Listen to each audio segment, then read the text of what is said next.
Thank you, Mr. Speaker. Thank you for the time to speak on the rule. In our process for a bill to get to the floor, it has to go through the rules, and this is a very, very important bill. I was interested in the debate, listening to the sides, because there is an argument by constituents of having clean bills.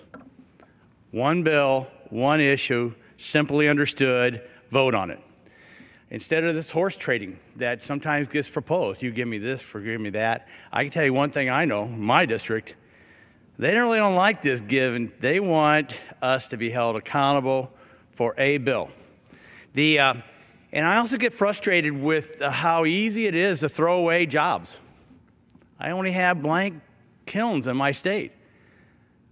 Well, those are good paying jobs with families, and they're important to the fabric of those communities. Just to say, oh, I only got two, I don't really worry about them, let's trade them off, is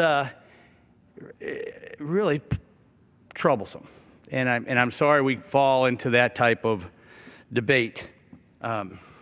This is really part of a bigger debate in that the courts have already done this with the Clean Power Plan, the climate change bill.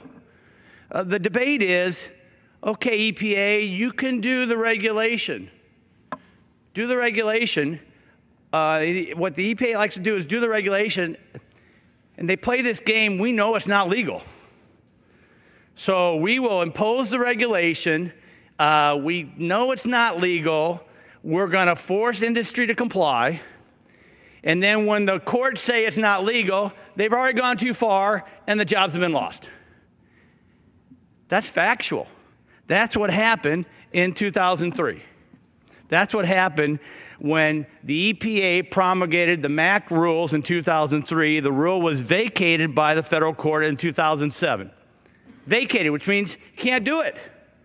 But the industry already was forced to do it, either to spend millions and millions of dollars, or they had to close. So fast forward, where are we at today? The courts have done this on the Clean Power Plan. The big climate change rule. What the courts have said for the first time, the Supreme Court said, no, we're not going to force the states to implement the Clean Power Plan until it's litigated in the courts.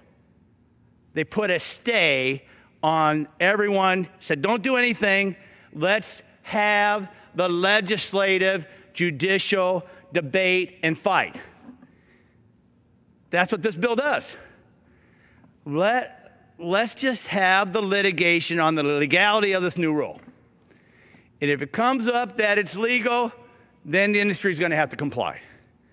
But if it comes out that it's not legal, guess what? We're going to save jobs.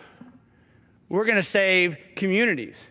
And we're going to save the family income for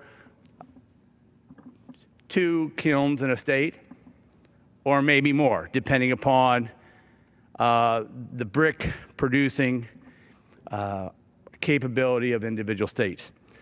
So I'm down here just to thank the Rules Committee for bringing this bill to the floor. I look forward to the debate.